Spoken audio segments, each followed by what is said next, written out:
Hello, this is a quick video announcement for week 6. For week 6, you have one mandatory task, and that is to write your second test essay, which is the comparison and contrast essay.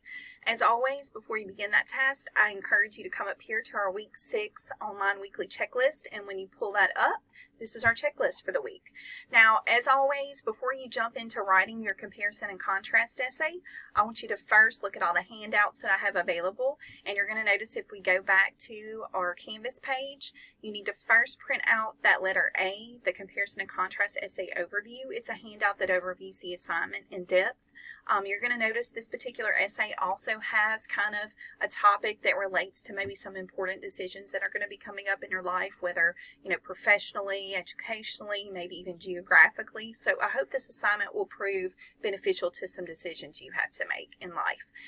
Also, you may want to create an outline for this assignment. If it's difficult for you to jump right into writing your essay, you have an outline, which is optional if you want to do that.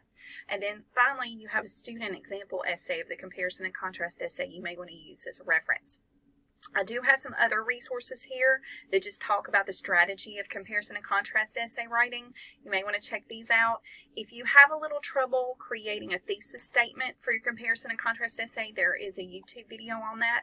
And also, if you like to kind of, organize your thoughts, maybe not necessarily in an outline like the one that we have for letter B, you may want to use an online outline creator, and that's what we have with letter G. If you click on this, you input your information like your two topics for the essay and your points you're going to be discussing between them, and it will create like an outline for you online that you can print out. Finally, you do have an extra credit opportunity. The first thing that you'll need to do is you need to print out this letter H, and again, you'll notice it says optional. I outlined this particular assignment in more detail. I really want y'all to get to know each other as students, even though we're an online class. I hope you interact with one another. I've noticed nobody's used the optional social kind of interaction discussion board. I encourage y'all to do that just so you can get to know each other. You also have an opportunity to interact with each other this week with an optional extra credit exercise. Now, what you'll be able to do is if you want to partner with another student, you will be able to peer edit each other's comparison and contrast essay. Now, in order to do that, I just want to kind of explain some guidelines.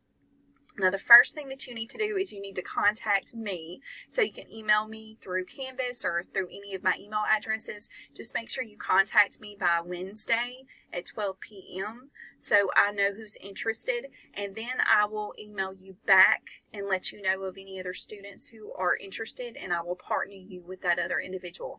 You can message each other through Canvas underneath the option people once you're given your partner's name. Now, you would then need to ensure that you work on your comparison and contrast essay throughout the week, so you'll have a draft that you're prepared to allow your partner to look over. I would encourage you to make sure that you have that draft completed by maybe Friday or Saturday, so you can email your partner your draft, and then that you can both use the peer editing sheet, that letter H peer editing sheet, to peer edit each other's work.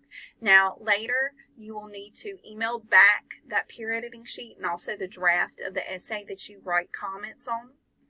And you will send that back to your partner. You can scan it or you can photograph it, just any means to return the essay that they wrote with your comments and also the peer editing sheet so they can see things that they need to work on. And you need to email that to them, I would say by Saturday at night at the latest, so they'll have time to revise. And then make sure that you submit a revised copy of your essay based on the comments and feedback that you got from your classmate. Now, also on Sunday, I want you to email me that same sheet that shows me that you peer edited and also the copy of the essay. To make it easier, you may want to even make sure when you send the email with the editing sheet and also the essay with feedback, like with comments, you can go ahead and send it to me and your partner so you know you got that done. Now, when you do this peer editing activity, I'm going to add 5 points to the grade of your comparison and contrast essay. And I know 5 points doesn't seem like much, but it can be a letter grade difference, okay? If you are interested in doing this peer editing activity, it's not very difficult. You're going to have a really easy checklist, and also you're going to interact with another classmate, and just think you get 5 points out of it either way. All right. Well, I look forward to reading all of your comparison and contrast essays later this week, and also I hope that you find this peer editing activity a way to learn from each other as far as how to learn your strengths and weaknesses as a writer, but also to recognize in others things that you could work on in your own writing that will benefit you, because you need to always get into the habit of editing. All right. Well, thank you.